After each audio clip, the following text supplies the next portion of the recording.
let's say, clear, and I don't want to say strict, but very kind of, when it comes to long-term rentals, there's a formula that I use, and I try not to deviate from that formula as much as possible. And usually I don't. And the formula is this, is first of all, it's got to be a big metro. Big metro, for me, it's at least 1.5 million people, the metro and more, right? Mm. Plenty of those around the country. Usually I like to be more in a 2 million population wise. But that usually means there's a robust economical base in the area.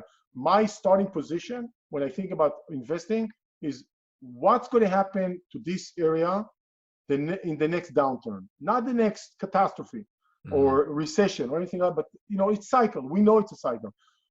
How this area, what are the chances of this area to survive the next economical slowdown? And when I say survive, I mean hopefully houses value will at least hold their values without going down, or if they have to go down, just as little as possible. And also, I want to make sure I have demand for the minimum of more renters.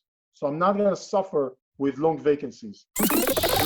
Welcome to the Wealth Through Real Estate Investing podcast, your source for real-world strategies focused on creating long-term wealth, cash flow, and financial freedom through real estate. Through guidance, tips, and stories of highly successful real estate investors and thought leaders, we provide you the tools to succeed and reach the lifestyle you always wanted. And now your host, Dwaine Clarke. Hello and welcome to the Wealth Through Real Estate Investing podcast. This is your host, Dwaine Clarke. And today we have Dani Beit-Or. Dani is a real estate investor, speaker, and educator out in California. Dani has helped in guiding investors to purchase and sell over 3,500 residential units, as well as over 100 residential flips in multiple states. He's also an ex-Special Forces, and we're glad to have him here today. Dani, thank you so much for joining us on the call. How you doing, my friend? I'm doing good. Thank you. Actually, I think I sent you an older bio. It's more than 4,500 by now. Oh, wow. Well, then we'll let you get into that one, but that's even more impressive now because it's even bigger. So thanks for the edit there. So yeah. But for those who are not familiar with your background, like I said, been reading about a lot about you. You have a lot of education, been doing this for such a long time. I understand, like 26, 27 years old. So you have a lot of kind of information to provide to us. But would you mind kind of getting a little bit about your background and how'd you get started in real estate? Yeah, absolutely. So first of all, thank you for having me. And, for me speaking, give me an opportunity in a small stage or a big stage, I'm on. So absolutely. I always enjoyed that, share the story and share the wisdom or the knowledge, the experience with others. It was kind of a, I don't know, weird or strange or road or path to get to the point of real estate investing in the US. Originally, I'm from Israel. I grew up in a middle class kind of a family. Dad is a career military. Mom had 2 jobs. Latchkey kid. With warming the food that was prepared a few days ago in the microwave or the little oven. That was my life. No complaints. That's what I knew. I loved it. I had fun.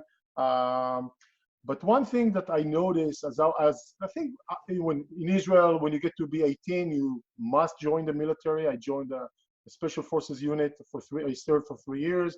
And then as I was just starting to get my engineering degree, something started, kind of thinking in my mind, something was started, kind of moving. And then I was only 21, 22, but I think it's a thought process that starts, and I actually felt economically or financially, real life finance, illiterate. I thought that here I am, I'm starting my adult life.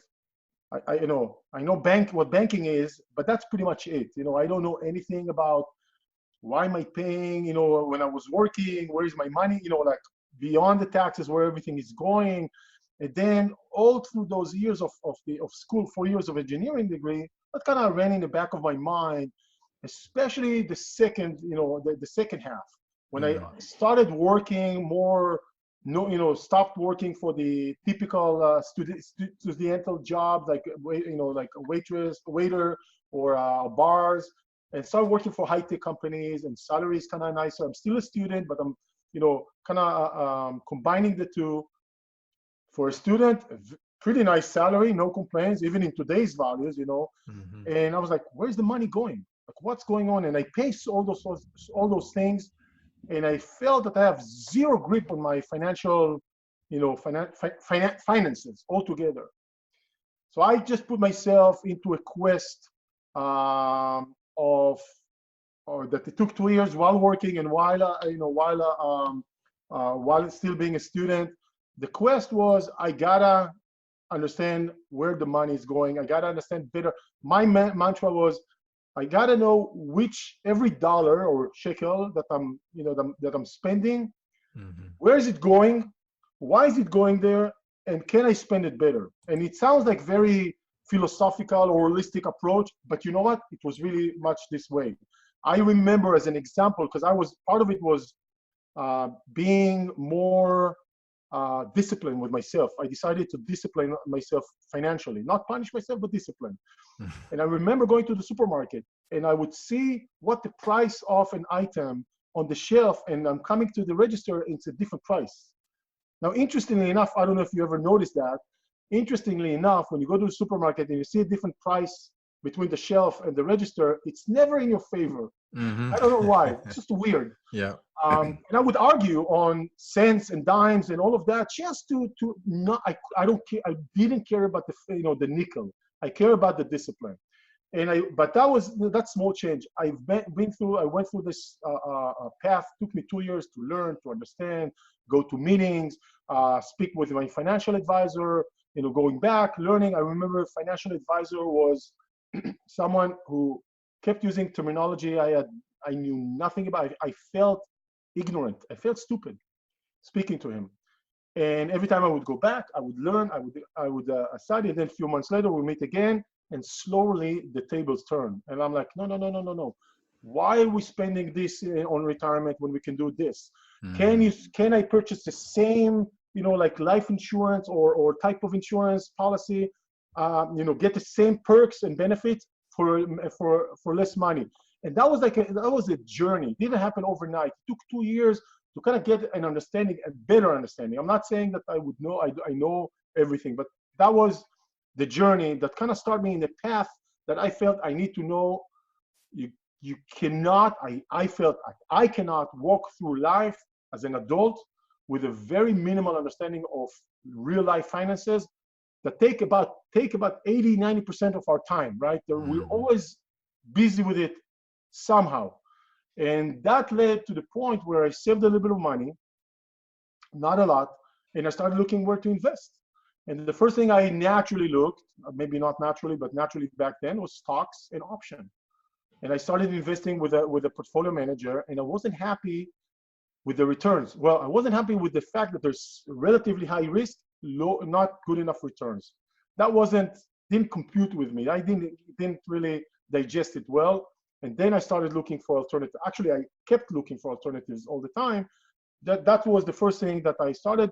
And by the way, a typical conversation with a portfolio manager, or even my uncle who ran a big branch of a big company, and I sit down with him, and he sits down, and maybe I have $20,000-$25,000 at the time, maybe not even that, and he says, "Danny, you need money to make money." I was like, I hate that sentence. I hate it. I just it furiouses me. Like, what? Okay, I didn't listen. I kept trying, and then while I was constantly searching, going to meetings. Remember, I'm a young guy, 24, 25, 26, around those. I have a girlfriend. We live together. She's my wife today. No kids. One job. Life are simpler in many ways. And I spent times in the evening attending those seminars. Not a lot, but by the way, the seminar scene around me wasn't that. There wasn't much abundance of seminars like we have today. And this is in pretty much have Israel? to really look hard to find those seminars and to attend. And this is in Israel, right? Still? This is still in Israel, Tel Yeah. Aviv. And then I purchased, then I find about someone who talks about US real estate. I'm like, interesting. Actually, my friend worked for that guy, and she kept telling me, you got to see this, you got to, because she knew, I mean, always interested. And maybe for 2 years, she kept telling me, you have to go, you have to go. Eventually I went. I was like, when I heard, I'm like, okay, something is interesting here. That was I got, all my attention was focused on that. I went back, I researched, I read, I felt, insecure about it. Around me, no one is doing this. We're talking about the 2001 or 2, nobody's doing it, right? I have no meetups, no podcasts, no nothing, support system, none, right? Facebook, none, right?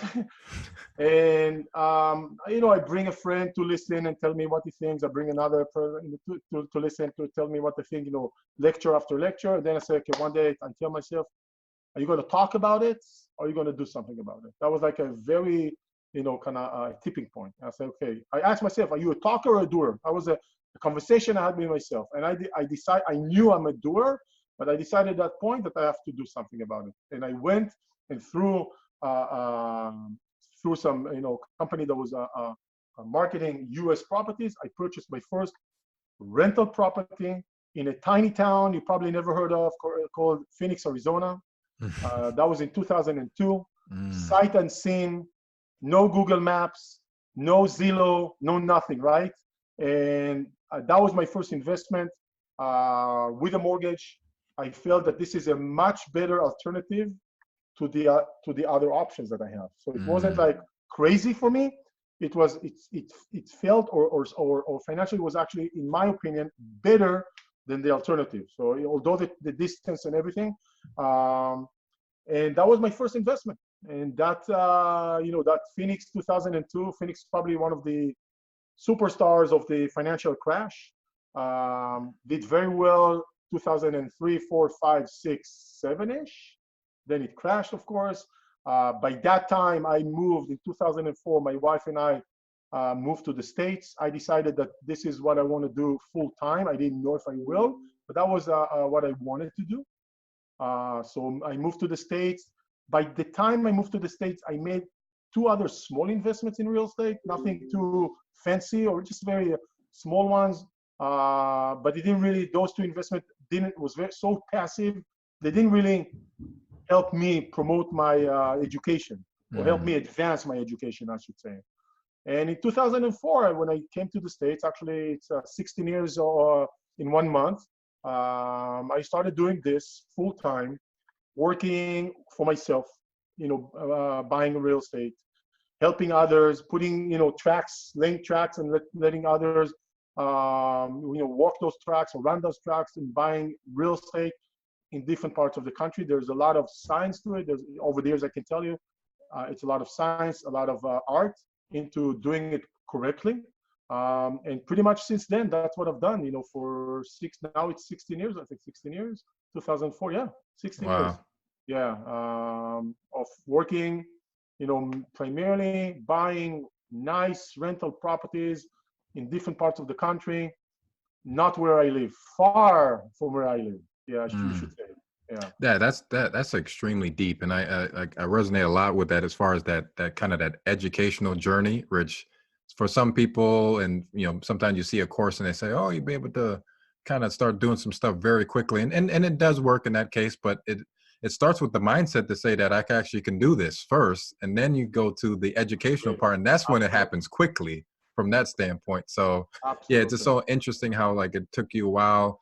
And it just started with just the little thing, from just talking about the dime or the penny that they're off there, and that's where it starts. And then you start questioning the financial advisor and questioning, why am I paying this and why? And that's really where it starts. And for me, and for many investors I interview, sometimes they start with one book, like Robert Kiyosaki, Rich Dad Poor Dad, where they start like, what am I doing? And then they say, oh, real estate, and then, but what was that?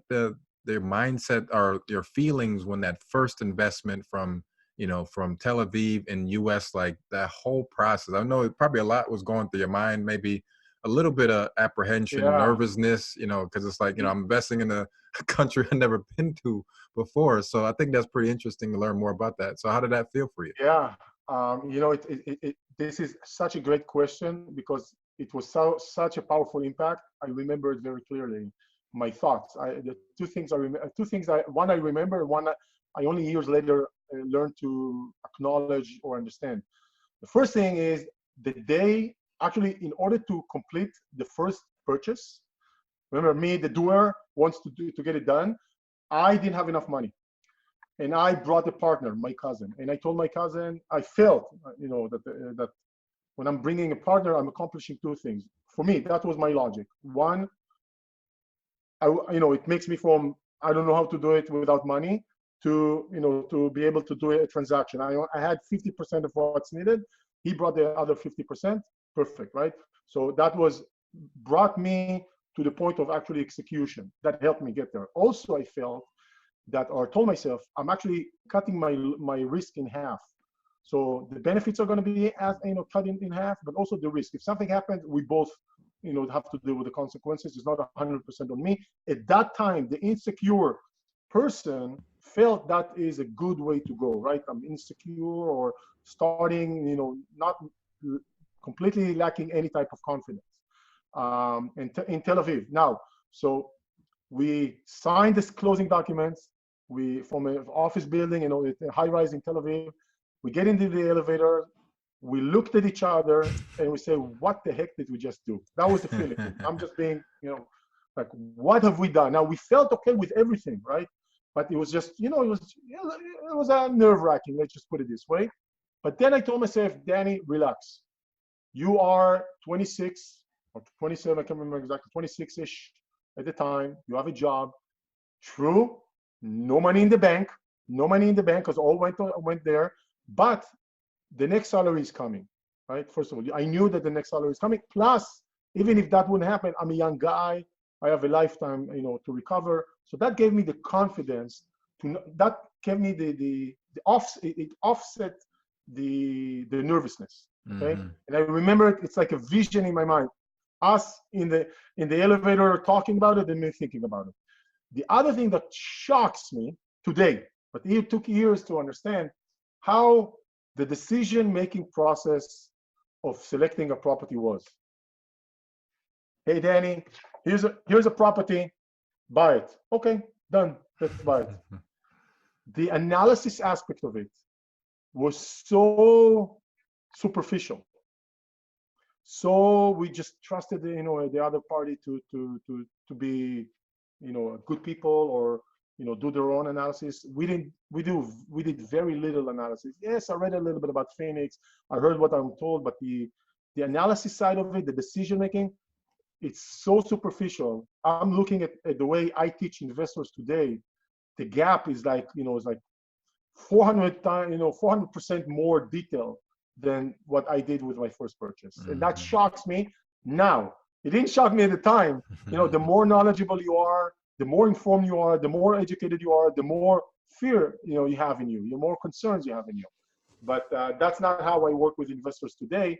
And that was also very strange, kind of, if you really think about it, it almost felt like, okay, looks okay. Nice photos. Yeah.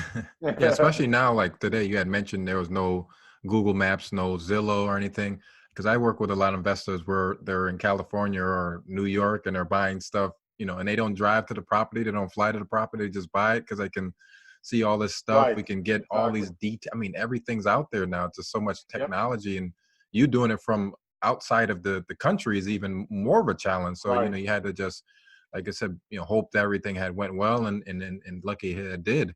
So you said your business model now is kind of primarily focusing on residential side. I understand you do some other stuff. So you do buy and hold and fix and flips. Is that what you primarily focus on? Mainly buy and hold.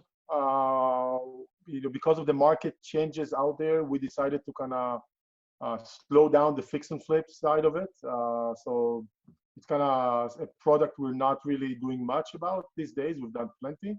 But the buy and hold residential rentals in nice areas, it's always been the bread and butter. Always, kind of, it's one of those things that I always think about. I'm like, when I do the line of thinking of where should I go, what should I do, another type of investment, and I go through like cycle of thoughts, right? And I stop at different stops of, kind of mental thoughts. Maybe I'll do this. Maybe I'll do, I even looked into Airbnb, not, not on a specific situation, but as a program for investment. And for multiple reasons, probably we don't have time to go into it. I decided not to, right? Not to do that. But then I always go back, and it comes, full circle. Maybe it's my comfort zone. And like, okay, the single family homes in nice areas, such a simple to understand, such easy to analyze, kind of for me, just the essence of real estate in a one piece of property. Of course, it's not perfect, but it's easy to digest. It's easy to do. It's uncomplicated, so to speak, right? There's always unknowns, but relatively to other things. And I'm not saying other things are good or bad or success. It just, works. For me, it works. I can relate to it, the personality. I can relate the risk that comes with it. So mainly, I always joke. I tell people, I think I invest in the oldest cliche that there is. The American dream. With sometimes when I see those houses with the white picket fence, I'm like, oh my God, it doesn't get more American dream than it. But sometimes they do. Like you should see some of those houses. Okay, nice, not a mansion, not a crazy thing, just a nice single family homes in a nice community, right? It's just the American dream, and it's actually fun to be part of it. Absolutely. Yeah, like I said, because we talk with so many different investors that have all these different types of niches and stuff. I do net lease stuff, and that's kind of like my bread and butter, and you do that. And like I said, you're the best at what you do, and that's, everything about it. So that just makes a good investment. And there's so many ways you can profit from that. You had mentioned kind of that you invest outside of in different marketplaces. Can you kind of talk about some of the markets that you invested in or is invested in now, and then kind of some of the characteristics that you like about them that they can share for the listeners? Absolutely. So markets I've been through active in recent years were, quite a bit, from Tampa, Orlando, Atlanta, Nashville, Kansas City, Houston, Dallas, Oklahoma City, Phoenix, Tulsa, San Antonio, Austin, Mobile, Alabama, Jackson, Mississippi, Lafayette and Baton Rouge, Charlotte, North Carolina, and Raleigh. You know what? I'm probably missing another one or two somewhere along the way, right? Maybe. So it sounds like you're in kind of just really large, metro, populated areas with, jobs and, diversity of jobs and stuff like those. Those are the kind of the key characteristics you look for, or you just looking for? I have very, very, I should say, clear, and I don't want to say strict, but very kind of, when it comes to long-term rentals, there's a formula that I use, and I try not to deviate from that formula as much as possible. And usually I don't. And the formula is this, is first of all, it's got to be a big metro. Big metro, for me, it's at least 1.5 million people, the metro, and more, right? Plenty of those around the country. Usually I like to be more in the 2 million population wise, but that usually means there's a robust economical base in the area. My starting position when I think about investing is what's going to happen to this area in the next downturn, not the next catastrophe or recession or anything else, but it's cycle. We know it's a cycle. How this area, what are the chances of this area to survive the next economical slowdown? And when I say survive, I mean, hopefully houses value will at least hold their values without going down, or if they have to go down, just as little as possible. And also, I want to make sure I have demand for the minimum of more renters. So I'm not going to suffer with long vacancies. That's for me the outcome of that. And then I have to, so a big metro will have that to begin with. It's got to be also diversified in terms of industry. So for me, Vegas doesn't represent that. That's one of the reasons I'm not active, although a lot of people love it. A lot of people, I think it's a great metro. For me, it just doesn't qualify based on industries. Okay, one mega industry is not good enough for me. It's not a everybody will have to make their own decision regarding it. Then we got to see, I like the southern states for mainly 2.5 reasons. The southern states in the United States are suffering or benefiting from, a strong in-migration. So if you follow trends in the U.S., and we have it on our website, every year you can see that mainly the Midwest and some of the Northeast are shrinking, and the South and West are increasing in population. So there is and by the way, you can track it probably at least 20 years back, and the projection is to continue like that. So there is migration within the country, and I want to be on the path of growth, not on the path of decreasing in population naturally, right? That's part of it. Second thing, the southern states are mostly red states. Red states tend to be landlord friendly. And you know what? I always thought that's enough, but actually a few years ago I realized a landlord-friendly state does not only mean the chances of evictions are smaller, which is true. It also means that the tenants typically know I'm in a red state, I'm in a landlord-friendly state, and the setting in this encouraged them to get to that point to begin with. Exactly. So that means the chances of me having eviction are smaller. It's not zero, but smaller. Less eviction, less noise, better cash flow, right? So that's part of it, right? More stability. So the red state being landlord friendly, being not just the actual, but also the underlying current of it. Now there is a trend in the country now, maybe because of the election in California and other areas, that we're seeing maybe some shift in landlordship or tenant-landlord relationship. California passed a law that's coming into effect in January.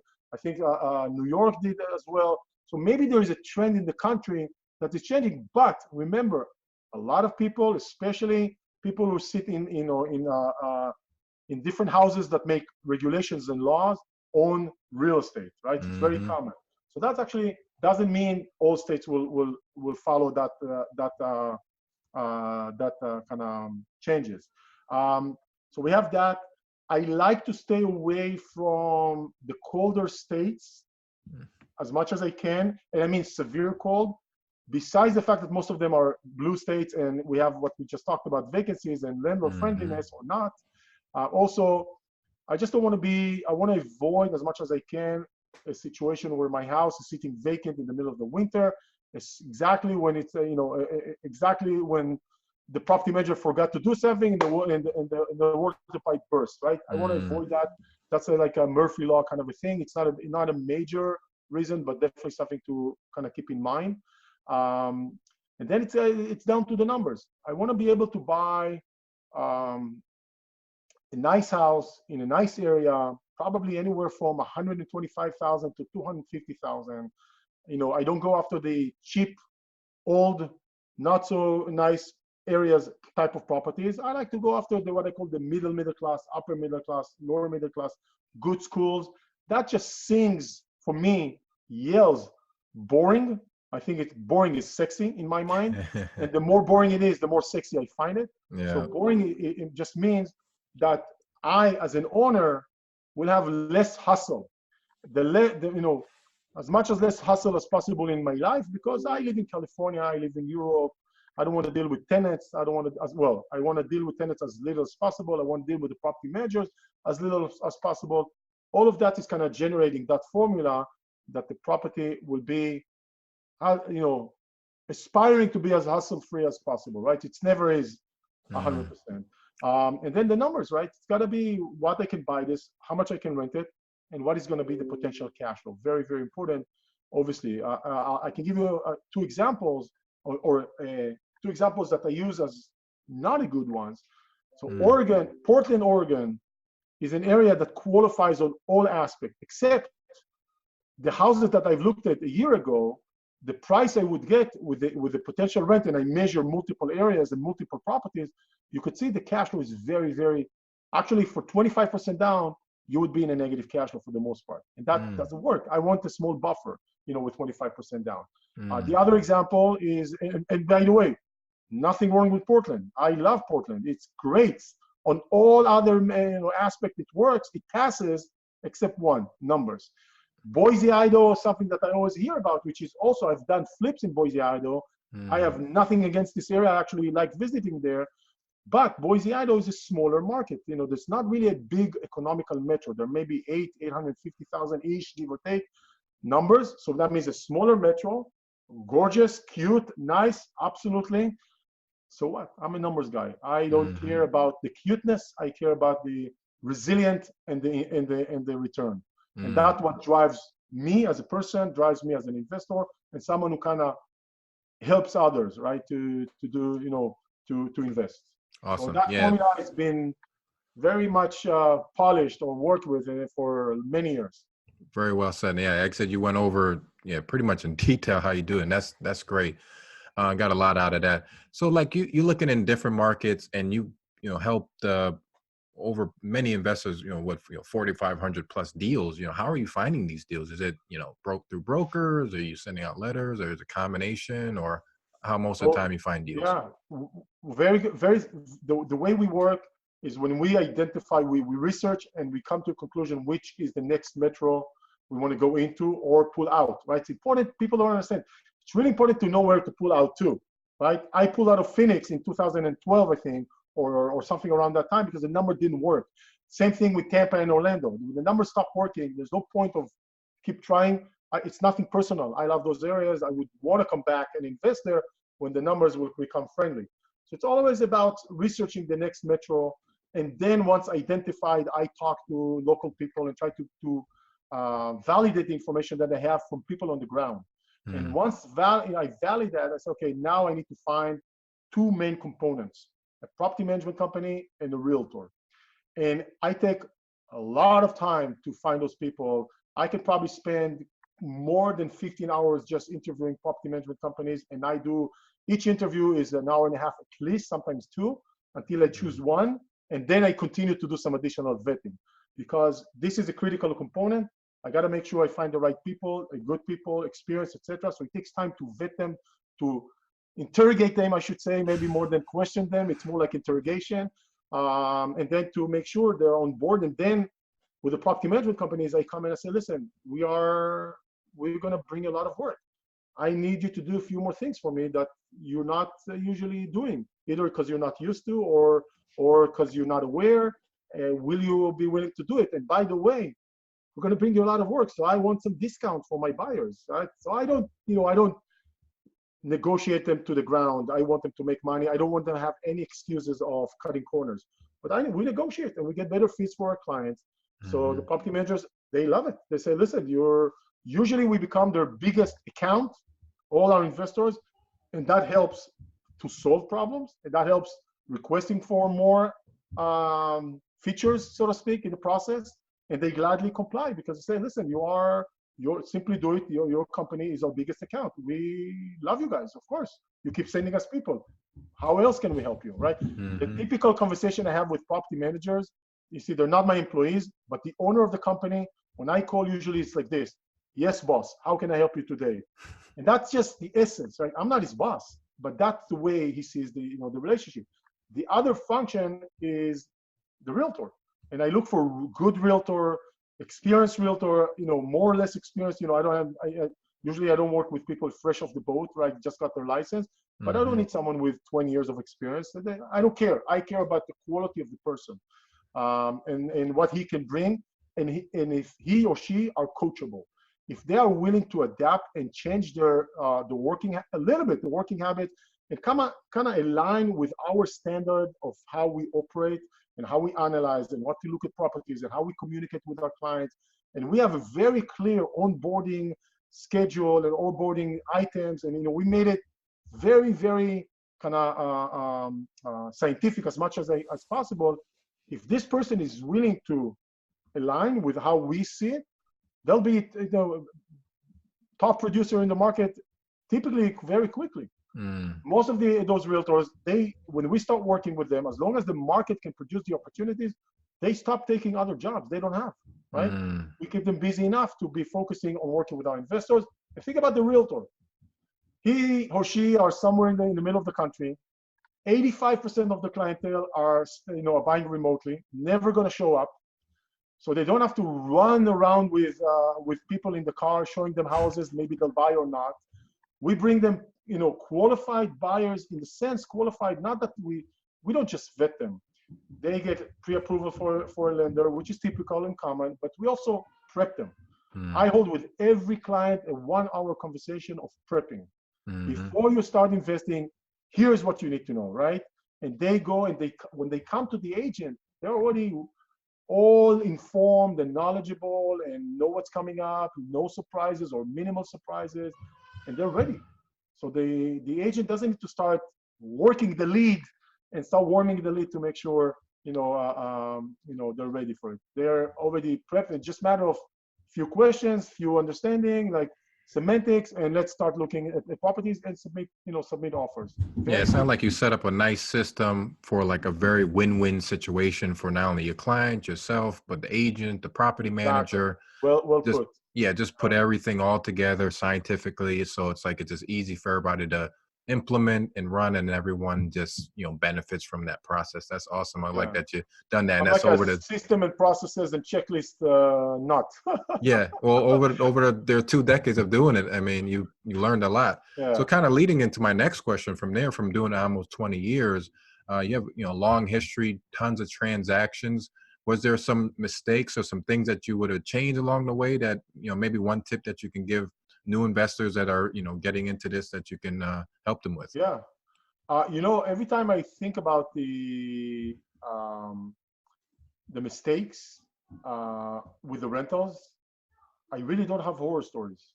Now, one less successful than expected. Absolutely, that happens, right? And time will tell, by the way. But I can't think of, I have horror stories in the sense of something really horrific happened. A very specific situation, with that has nothing to do with the house itself, but the house was impacted, right? And I don't want to go there because this is such a one in a 4,000. It's it just doesn't represent. I'm trying to think. I think that what I see is nervousness for the wrong reason from the beginner investor when it comes to vacancies. It's something that I see many times, especially from beginners, right? For some reason, they think the house will rent within 2 weeks, 3 weeks from the purchase, right? Now, let me be very, very clear. I always tell them and remind them, and the team reminds them, that's not going to happen. Sometimes it does, but not always. It takes a month, depends on the season, maybe a month and a half, and it sometimes even takes, once a year. I have 2 or 3 investors that will suffer from 3 months of vacancy, right? It will happen. But for some reason, the beginners, they think they get super nervous when it's sitting there vacant for 1 month. Super nervous. Not all of them, many do. And that when the problem starts, because they're starting to stress out and they're starting to doubt themselves. And when they doubt themselves, they don't project it, upon themselves. They project it on usually not me, but the local team, but maybe sometimes on me as well. And that's where they call and they have to vent and they have to tell. And then, I've learned over the years, when they call with that situation, I try to calm them down and I say very clearly, it will rent. And how do I know it?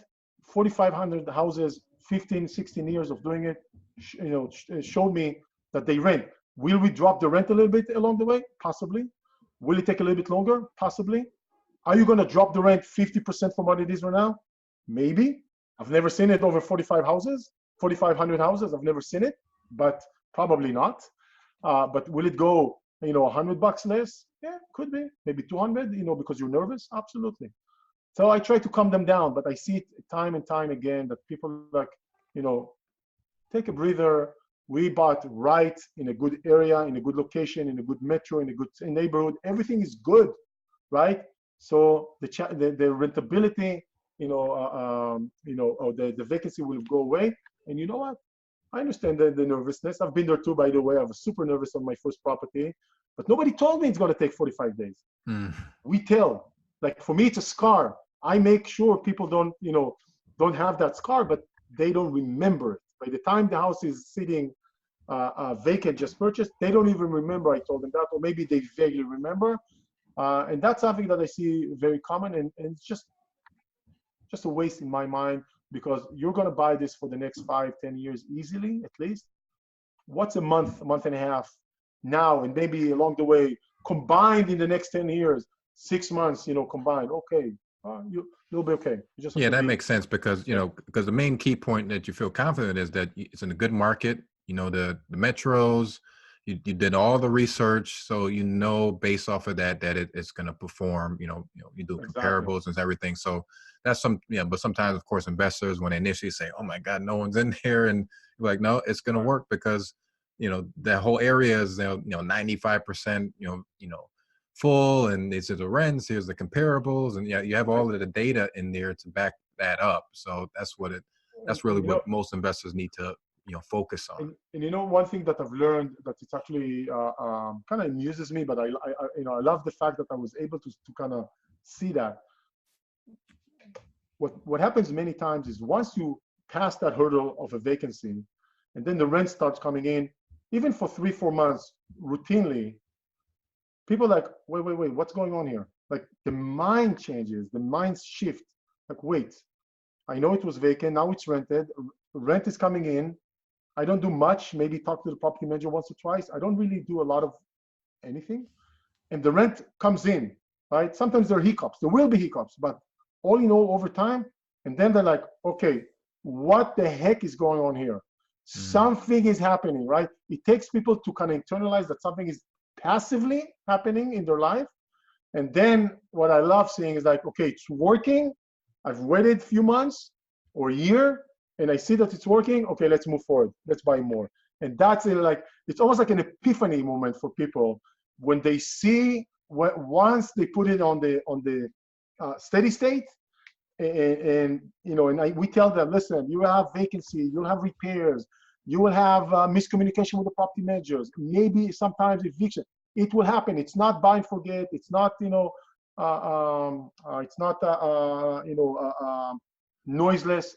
But when they wait, it's rented, it's coming, it's working, it's mostly in the background, that's when they start it's like then the appetite comes. And that's what's interesting about it. It's not that they change their attitude towards investing. All of a sudden I see changes their attitude on their financial being altogether, their financial behavior. All of a sudden they're okay, if it's working and it's generating and it's relatively passive, not only I want to buy the next one, but what do I need to change in my financial life so I can buy it sooner rather than later? It's working. It takes time to build that confidence. But once they do, no problem. Let's see how we can get to the next one sooner rather than later. But the first house has that mentality change that just blows my mind every time that I see it all over again. From fear to confidence. That's amazing. Absolutely. Yeah, that's what it takes, that initial action, and then you see the results, and then you just, take it off from there. So I know you do a lot of education. You have like your YouTube channel, your academy and stuff like that. You work with investors and clients and stuff like that. Can you kind of walk us through what's a first step when someone contacts you? Is it more like an assessment and kind of find out what their goals and stuff? Can you kind of walk us through your program? Yeah, absolutely. Thank you for asking about that. We usually tell people, listen, set up a time to speak with me. We call it a strategy session. No sales pitch. Don't tell anyone I'm really lousy salesperson, or at least not very lousy, but not very good one, in my opinion. But not a sales pitch. Let's talk. My goal in that session is not to sell you anything. My goal is to make you feel comfortable about investing and about investing with us. Because if you're going to be comfortable with the concept, the strategy, the tactics we go about, and with us, you will do it. If you're not, you'll go a different direction or won't do it. That's it. I don't think there's any convincing needs to be done here to someone who understands the benefit. That's the way I see the meeting. And that session, we usually have them complete an intake before, just to make sure, it kind of preps everybody better for the meeting. We talk, because I work with people all over the country and Europe, Skype, Zoom, phone, in person, whatever works, no problem. And then we just have a conversation. Usually what I like in those conversations, bring your concerns and fears. Tell me about it, right? Give me the opportunity, if you have them, to address. You want to understand a few things better? No problem. I will explain to you anything. You want to know about the property manager? You want to know fees? I will tell you everything. But mainly, bring your concerns. Let me try and address those concerns. I've probably seen them all by now, right? I've probably even solved many of them, right, by now for you. Trial and done, not just recently. And then if someone wants to do that work with us, then they signed our engagement letter and fee schedule. And then we set up a second conversation. The second conversation, we call it process initiation, is calibrating the expectation. I want to calibrate the person's expectation financially and mentally for what's coming up in the coming weeks. So they can actually, I call it, step into our platform. It's not a technological platform, it's just an ecosystem, and start moving along on the train that it's already working, right? And I want to make sure they know, what to expect. The better job I do, the more calibrated their expectation, less surprises. That's very simple. And then they start working with our agents based on that conversation. We decide which markets and start looking at properties, analyzing properties, evaluating properties. We have an Excel that we use more than probably 15,000 times by now. Everybody in the network, in the ecosystem uses it, from investors to investors to realtors. It's more like a business plan for the property, template business plan for the property. And every property, we put the relevant details in it in order to come up with the answers, financially, the financial answer. And if it's not good, we toss it away. And if it's okay, we move forward with it. We teach you, the investor, how to use it. Everybody else uses it. It helps mitigate risk, help mitigate, concerns. And then we start looking at properties, making offers, and buy. And then a property manager is already ready. You don't have to look for that. Here's a property manager. He will step up to greet you when the time is right? The realtor is there. If you need lenders, we have lenders that know that niche. You need insurance people, no problem. You need legal, finances. We can point you in that direction. But this is more of the second sphere. The main sphere: lender, property manager, agent, and myself. Yeah, I like that approach a lot. It's like I said, coming from a high level view and then kind of concentrated down to when they do that investment. Can you kind of run us through a typical day for you? And do you have any special morning routines? Yeah, it's an interesting question. What I've seen that usually, because I work a lot with the East Coast in Europe, my mornings are crazy with calls, either calls with Europe before it gets too late over there, calls with things, when I join the day, some of the teams have already been working 2, 3, 4 hours into their day. So they're just waiting for run something by me or help them with something, or I need to push them into something or follow up on something. So a lot of my morning is usually very hectic until probably 1 o'clock. And then it kind of, sometimes, I wouldn't say completely dies down, but it's quite down. The hecticness dies down. That's why a lot of my meetings that need a little bit more time and attention and, kind of going to the details and not quick, I try to put them as much as possible towards the end of the day. Then I'm a little bit more relaxed. I'm already caught up with the burning matters of the day. But I can tell you, just for today, speaking with 2 of my agents to check on a few things that are happening with their market specifically and generally, talking to 2 or 3 investors that are exactly, looking at certain property, kind of have some questions and, want to move forward and they want to run something by me. They're not sure about something regarding the property, regarding the process. That's just very, very, very common. Luckily for me, my sister who lives in Israel just came to visit for a few days. So I have that as well, just a bonus for a special day. That's not a routine here. As well. Beautiful. Yeah. So you have a lot of success, accomplished American dream from, purchasing your property here, moving here with your wife. What can you say you're most grateful for? Well, first of all, no doubt, I'm grateful for my boy who's 7 years old and my wife, my family. That's just always the top of everything. That triumphs everything else. But making the move from another country to here, it's not easy. There's not a lot of promises of things that will happen. You have to work hard at it. So that's something that kind of I'm very grateful for. Life, either I chose or life presented an opportunity of doing what I'm doing. I love what I'm doing. I know that I love what I'm doing because I've been doing it for such a long time. And I have had well over 9,000 one-on-one sessions with investors over the years. And when I come to the next, after so many conversations, one-on-one, those strategy sessions, I come to the next one fresh, as if it's the first. It's like I come without any burden. I come without any grudges or anything like that. I come fresh, and I'm enjoying the conversation. And that kind of shocks me to think like 16 years later, more than 9,000 conversations, and I'm still enjoying it. That's for me. It tells me that it's a good place to be in, right? It actually surprises me. I would expect normally there will be some wear and tear. There will be some exhaustion for that. No, I don't. I don't know why, but I don't. I guess I know why. I'm enjoying this. So I'm grateful for doing something that I love. I'm doing. I think that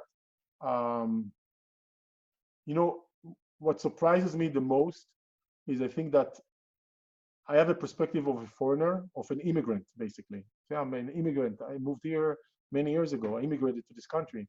And I'm very thankful for the opportunity this country gave me. That's not, not for granted at all. But I'm also very, because I speak with foreigners, not just immigrants, just foreigners altogether, I'm always surprised. How come the US-based people who were born here, not everybody, but many, do not take advantage of the opportunity this country provides them? It blows my mind. I can't understand it. Like the immigrants come here and succeed because they don't take it for granted. I'm here. I have an opportunity to make a change in my life, my family life. I'm paying the ultimate price, right? The price of being away from my family and my friends back home in Israel. If I'm paying that price, I might as well make the most out of my opportunity. A lot of the people who were born here who actually take it, I think, for granted. They don't understand how difficult it is for the immigrant to succeed. And why don't you learning from the immigrants, for your own sake, not for my sake, for your sake, for your financial future, for your family's future. It blows my mind that not a lot of people are doing something. And I think that's just something I'm hoping others will learn from. Look at people who've been here. Immigrants for me is even 20 years and 30 years, but watch what other people are doing and maybe follow their footsteps because they're trying to take the opportunity that was provided to them. People in other countries are struggling to come over. So you're an American base, were born here and you're not, seizing the opportunity. That's just too bad. Yeah, many do, Yeah, but a lot don't. Yeah, very well said. And I totally agree with that. And like I said, we hope that this, doing a podcast like this to resonate and talk about your success and how you can do it and reach out to you to kind of learn how to invest and be successful.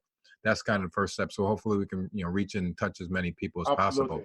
Yeah. So Dani, how do we get in touch with you and how do people can kind of, get started with you or contact you and stuff like that? Okay. So first of all, I'm like all over the web.